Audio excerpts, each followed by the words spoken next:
आपण पाहत आहे दैनिक संध्याचं संध्या लाईव्ह।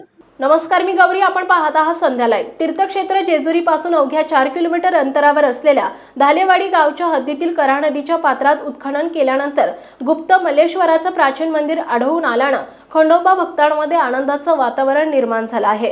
तीर्थक्षेत्र जेजुरीच्या खंडोबा देवाची विविध रूपे देशाच्या विविध प्रांतात वेगवेगळ्या स्वरूपात आढळून येतात। महाराष्ट्रात मल्हार, कर्नाटकात मैलार, आंध्रात मल्लाअण्णा तर राजस्थानात कालभैरव अशा विविध भैरव क्षेत्रपाल श्रेणीतील खंडोबा हा भक्तीने आणि असीम श्रद्धेने नेहमीच पूजला जातो। काही महिन्यांपूर्वी हरिभक्त पारायण गजानन महाराज काळे यांनी आपल्या कीर्तन सेवेतून श्री मार्तंड विजय ग्रंथाचा आधार घेत कऱ्हा नदीच्या पात्रात गुप्त मल्लेश्वराचं प्राचीन मंदिर असल्याचा दावा केला होता। परंतु कऱ्हेच्या पात्रात संपूर्ण गाळच साठल्यानं या मंदिराचा लवलेशही कोणाला सापडत नव्हता। अशा परिस्थितीमध्ये रंभाई शिंपिंग ट्रस्टचे अध्यक्ष हनुमंतराव काळाने यांनी हरिभक्त पारायण गजानन महाराज काळे यांच्या मार्गदर्शनाखाली कऱ्हा नदी पात्रातील गाळ काढण्यासाठी पुढाकार घेतला।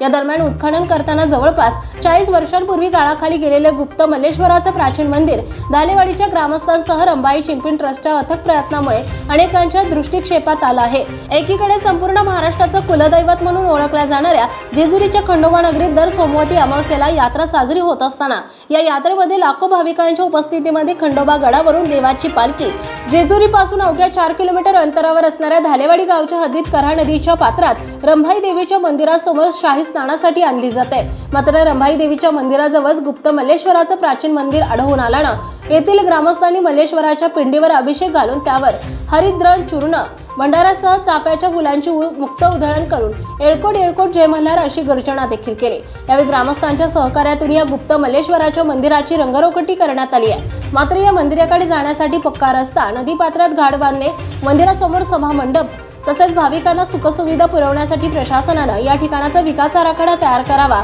अशी मागणी खंडोबा भक्तांकडून होतीये। नमस्कार, मी हनुमंत काळाने, रंभाई देवी ट्रस्टचे अध्यक्ष। या ठिकाणी अखंड महाराष्ट्राचे कुलदैवत कुलस्वामिनी दर सोमवती अमावस्येला पवित्र कऱ्हा स्नानासाठी व रंभाईसाठी येतात। रंभाई या ठिकाणी जे आपण बघतो की बाबा देवांचं जे समुद्र मंथन झालं, त्या समुद्र मंथनामधून जे 14 रत्न बाहेर आले, त्या 14 रत्नापैकी एक रत्न म्हणजे रंभा। तिच्या मनामध्ये इच्छा होती की शंकर महादेवाने माझी पत्नी म्हणून स्वीकार करावा, परंतु रंभा ही इंद्राच्या वाटेला गेली। तिच्या मनातील इच्छा अपूर्ण राहिल्या। नारदांच्या सांगण्यावरून तिने शंकर महादेवांचा जप केला। शंकर महादेव तिच्यावरती प्रसन्न झाले। शंकर महादेवांनी तिला आशीर्वाद दिला, मी जेव्हा खंडोबाचा अवतार घेईल तेव्हा तुझा उद्धार करेल।